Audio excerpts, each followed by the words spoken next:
Hello, welcome to my channel Symmetrical World of Physics. I am Jyoti Chopkar, creator of this channel and also a nuclear physicist. So today's video is for class 11 students, IIT JEE students and for the students who want to gain knowledge in physics. So this is lecture number 3 on the chapter Units and Measurements, and we have already done 2 lectures on this chapter. And जिसको वो 2 lectures मतलब जो बच्चे अभी अभी connect हुए हैं and जो प्रीवियस लेक्चर्स को देखना चाहते हैं they can go back in my playlist और वहाँ पर आपको मिल जाएंगे वो दोनों लेक्चर्स। तो उन लेक्चर्स में हमने क्या किया हुआ है, हमने किया है कि what are the units, what are the 7 basic fundamental base units and quantities let's say, and फिर हमने फंडामेंटल सिस्टम भी पढ़ा है उसमें जिसको हम SI सिस्टम बोलते हैं। 2 अदर सिस्टम भी पढ़े हैं जिसको CGS system and FPS system. And जो सेकेंड लेक्चर है हमारा उसमें हमने जाना कि how to calculate derived quantities using the base quantities और डायमेंशंस क्या होते हैं और डायमेंशन फॉर्मूला क्या होता है। So in this video we are going to learn what are the uses of dimension और एप्लीकेशंस क्या है डायमेंशंस की। सो डायमेंशन की बेसिकली हमारे पास 3 एप्लीकेशन होती है। फर्स्ट होती है कन्वर्जन ऑफ यूनिट्स, दूसरी है कि प्रिंसिपल ऑफ होमोजेनिटी, और थर्ड वन होती है कि हमें how to establish a relationship between 2 physical quantities की एक फिजिकल क्वांटिटी और दूसरी फिजिकल क्वांटिटीज़ के बीच में कैसे रिलेशनशिप को डिड्यूस करें, कैसे एस्टेब्लिश करें। ठीक है, हम इस वीडियो में इन्हीं तीनों एप्लीकेशंस को एलेबोरेट करके विद एग्जाम्पल समझेंगे। ठीक है, सो लेट्स बिगिन। सो सबसे पहले जो हमारी एप्लीकेशन है वो है कन्वर्जन ऑफ यूनिट्स। ठीक है, इन कन्वर्जन ऑफ यूनिट्स तो लेट्स सपोज हम इसको शुरू ही एग्जाम्पल से करते हैं कि लेट्स सपोज कि हमारे पास एक फिजिकल क्वांटिटी है and that physical quantity let's say pressure. Okay, pressure क्या होता है? Force divided by area. ये हमारे पास फिजिकल क्वांटिटी है और हमने एक SI सिस्टम में इसके जो बेस क्वांटिटीज थी, जो इसकी मास, लेंथ और टाइम, बेस क्वांटिटीज़ को SI सिस्टम में कंसीडर कर रखा है। SI सिस्टम मतलब हमारे पास ये जो मास है वो kg में है, लेंथ मीटर में है एंड टाइम सेकंड में है। तो इनको कंसीडर करके हमने ये फिजिकल क्वांटिटी को डिराइव किया था और जो यूनिट आई थी वो आई थी 1 पास्कल। यस, ये हम कर चुके हैं। अब सपोज करो कि हम अपनी जो हम SI सिस्टम से हम डिफरेंट कोई दूसरा सिस्टम चूज़ करना चाहते हैं। लेट्स से हमने CGS सिस्टम चूज़ कर लिया। CGS मतलब हमने ये ग्राम कर दिया मास, लेंथ सेंटीमीटर और टाइम सेकेंड। अब जब हम बेस क्वांटिटी को चेंज कर रहे हैं, so when we are changing our base quantity और when we choose to change base quantities, तो उससे जो डिराइव हुई थी physical quantity, the derived physical quantity from those base quantity must be changed, तो वो भी चेंज हो जाएगी। और ये जो चेंज होके आएगी, लेट्स से अभी फॉर एग्जांपल वो 1 CGS प्रेशर आ गया हमारे पास। ठीक है, ये क्या आ गया? 1 CGS प्रेशर आ गया। अब we want to find out कि एक CGS, how many pascals are there in 1 CGS pressure, और वो जो वो क्वांटिटी हम निकालेंगे उसको हम बोलेंगे कन्वर्जन फैक्टर।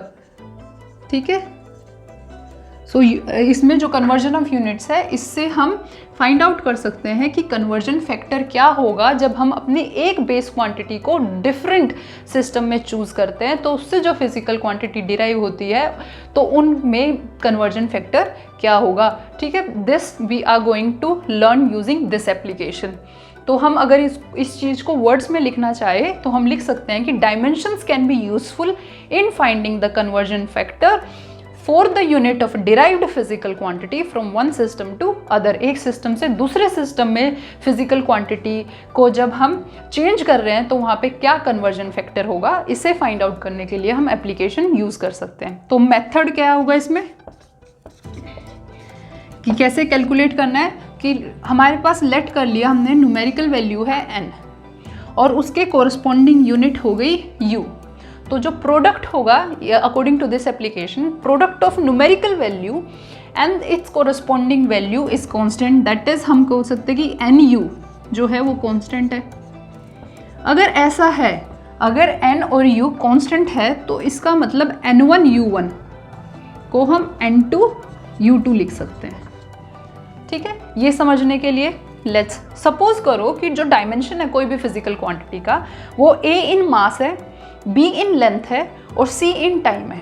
ओके जो बच्चे जो मुझे फॉलो करते आ रहे हैं, पिछली लेक्चर्स देखे होंगे जिन्होंने, वो समझ जाएंगे ये मैं क्या बोल रही हूँ।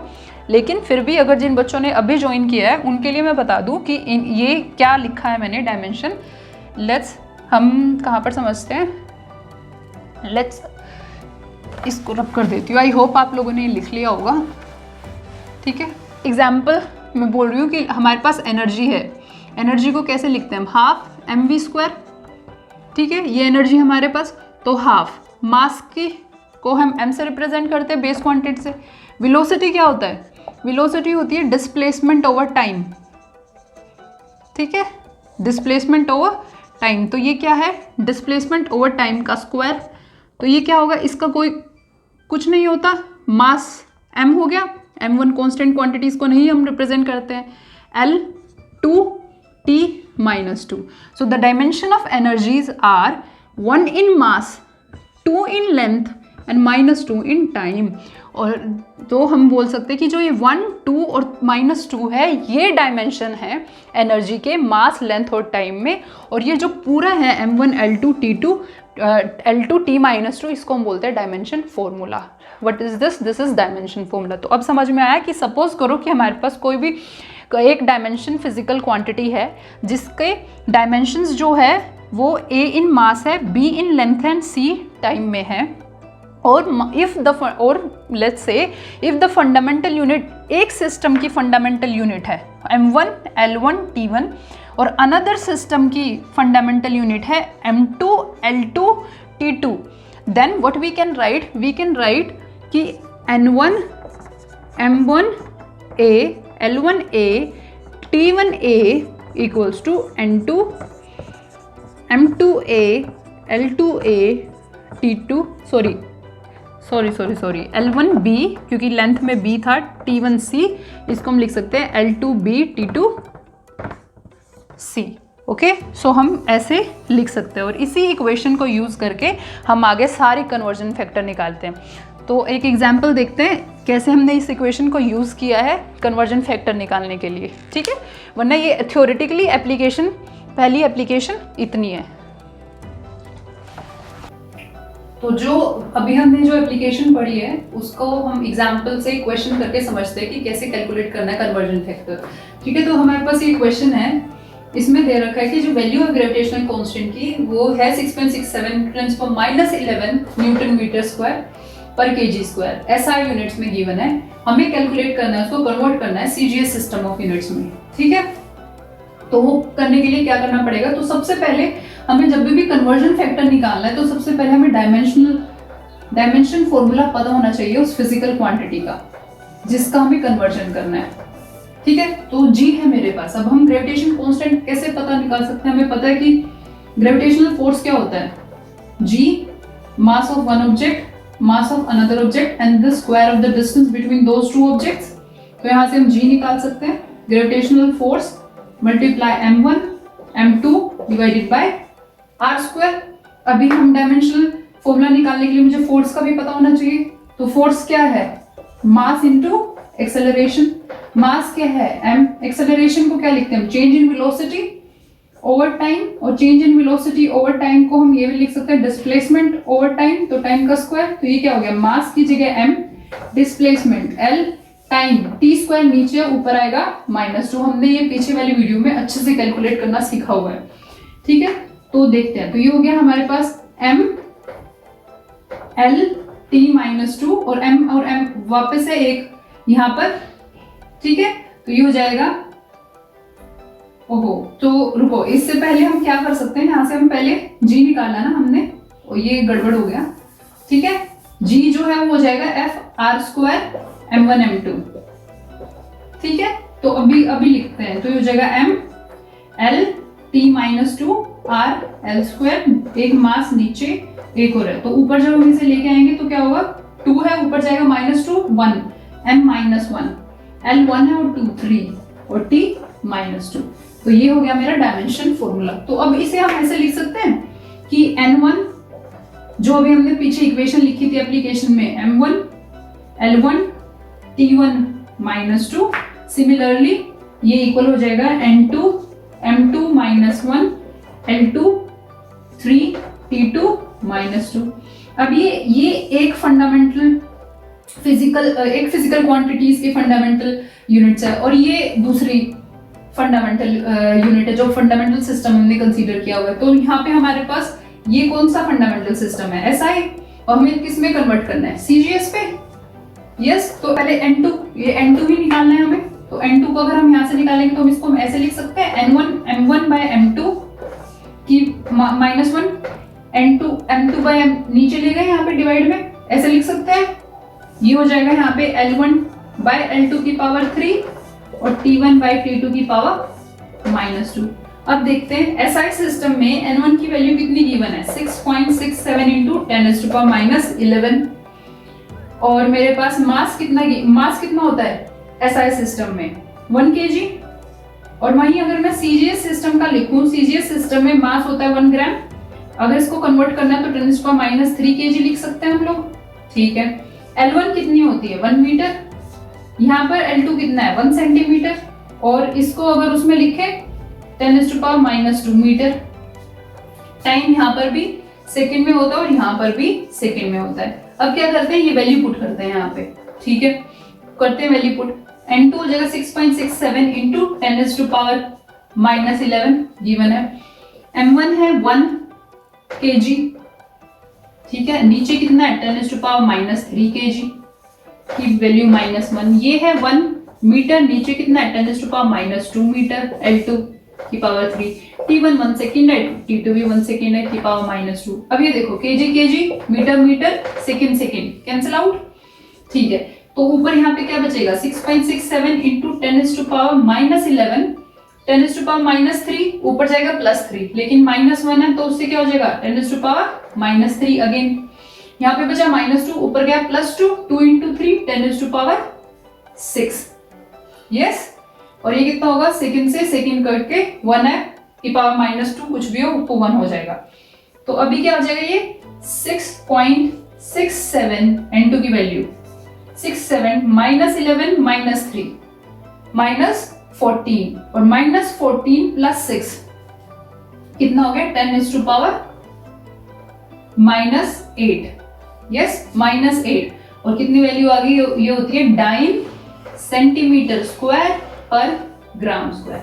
तो ये आ गई हमारे पास N2 की वैल्यू, मतलब numerical value of G in CGS system, जो होती है 6.67 इंटू 10⁻⁸ 9 सेंटीमीटर स्क्वायर पर ग्राम स्क्वायर। अब देखो, अब आपको ना याद करने की जरूरत नहीं। अगर आपको SI सिस्टम में किसी की फिजिकल क्वांटिटी की पता है तो आप इजिली उसको CGS में भी कन्वर्ट कर सकते हो, ठीक है। कई बार आपने देखा होगा कि आप मतलब ऐसे ही याद करते हो, अच्छा G 6.67 इंटू 10⁻11 SI में, 10⁻8 CGS में। ना, you don't need to cram right now, okay. आप ऐसे यहाँ पे डिड्यूस कर सकते हो उसे। So now let's try to calculate the second problem, ठीक है। फिर मैं इस वीडियो में एक ही एप्लीकेशन करवाती हूँ, अदरवाइज बहुत काफी बड़ी हो जाएगी वीडियो। और नेक्स्ट वीडियो अभी जस्ट तुरंत बाद में इसके डाल दूंगी जो सेकंड एप्लीकेशन पर होगी, उस पर भी हम 2-3 एग्जाम्पल लेंगे अच्छे से, ठीक है।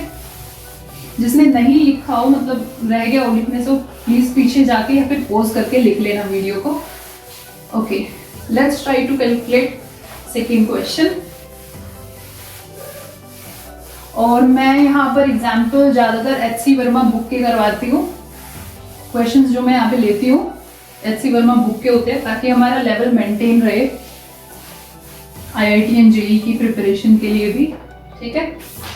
तो हम मैं पूरा क्वेश्चन नहीं लिख रही, पर मैं बोल रही हूं कि हमें एनर्जी की सेकंड क्वेश्चन, एनर्जी की SI and CGS units of energy given है, और वो है SI यूनिट है जूल, ठीक है। और CGS यूनिट ये तो हमें पता ही है, अर्ग होती है, हमने देखा भी था सेकंड लेक्चर में, ठीक है। तो अब हमें बताना है कि how many ergs are there in 1 joule. 1 joule में कितने अर्ग होते हैं ये हमें बताना है, ठीक है। अगेन हम इस पे लगाएंगे, सबसे पहले तो हमें डायमेंशन फॉर्मूला चाहिए एनर्जी का, वो है 12 mv²। इससे पहले भी हम कैलकुलेट कर चुके हैं। मास हो जाएगा V, हो जाएगा डिस्प्लेसमेंट बाय टाइम, इसका स्क्वायर, तो ये हो जाएगा मास L स्क्वायर T की वैल्यू -2। ये हो गया हमारा डायमेंशन फॉर्मूला। इसको हम लिख सकते हैं N1 M1 की पावर 1 L1 की power 2 T1 -2 equal N2 M2 की पावर 1 L2 की पावर 2 T2 की पावर -2। लो हम यहाँ पे वही इक्वेशन यूज कर रहे हैं, जो इक्वेशन नंबर 1 डाली थी हमने एप्लीकेशन में, हम वही यूज करके हम क्वेश्चन निकाल रहे हैं। ठीक है, तो अब हम यहाँ से अगर हमें N2 निकालना हो तो N2 को हम कैसे लिखेंगे? N1 M1 बाय M2 की पावर 1 L1 बाय L2 की power 2 and T1 bye T2 की पावर -2। अब N1 है हमारा SI सिस्टम, ठीक है, और N2 हम ले रहे हैं CGS सिस्टम। अब N1 हमारे पास पता है कितना है? 1 जूल। यह हमें पता है N1 1 joule, L1 1 metre SI में, M1 1 kg, T1 1 second, N2 हमें यहाँ पे निकालना है। L2 कितना है? L2 हो जाएगा 1 सेंटीमीटर, M2 हो जाएगा 1 ग्राम और T2 हो जाएगा 1 सेकेंड। और हमें इनकी कन्वर्जन भी पता है 10⁻⁻2 मीटर, 10⁻³ kg और 1 सेकेंड का 1 सेकेंड ये। तो यहाँ पे पुट करते हैं N2, ये कितनी वैल्यू है? 1। M1 कितना है हमारे पास? 1 kg, ठीक है। M2 कितना था? 1 ग्राम, जिसको हमने कन्वर्ट किया 10⁻³ kg। डायमेंशन कितना है? 1। नेक्स्ट L1 कितना है? 1 मीटर, L2 1 सेंटीमीटर कन्वर्ट करके 10⁻² मीटर, डायमेंशन है 2। ये कितना है? 1 second, 1 second -2। Second cancel, metre cancel, kg cancel. इसको कैसे लिख सकते हैं? 1 मल्टीप्लाई बाय N2 की वैल्यू 10⁻³ ऊपर गया 10⁻³ मल्टीप्लाई 10⁻², ऊपर जाएगा पॉजिटिव 10⁻², 2 इंटू 2 10⁻4, 1 की पावर 1 होगा। ठीक है, तो इसको हम क्या लिखेंगे? N2 कितना आ गया यहाँ से? 10⁻7। So which imply 1 joule is equals to 10⁻7 erg. Okay, सो हम यहाँ से ऐसे हमें पता चला कि 1 जूल में कितना होता है? 10⁻7 अर्ग। तो सिमिलरली हम जो अदर फिजिकल क्वांटिटीज है उनको भी ऐसे ही कैलकुलेट कर सकता है कि वैल्यू अगर हमें SI में पता हो तो हम CGS में निकाल सकते हैं, सेम सिमिलर मेथड से, है ना। इजी, बस ये इतना ही है इस एप्लीकेशन में, पहली कन्वर्जन ऑफ यूनिट्स में। And this video also contain only this much. तो जो सेकेंड एप्लीकेशन है, I will come up with fourth lecture of this chapter, और फिर हम उसको अच्छे से उसके एग्जाम्पल के साथ उसे समझेंगे। तब तक के लिए stay tuned with me and take care of yourself. Bye bye.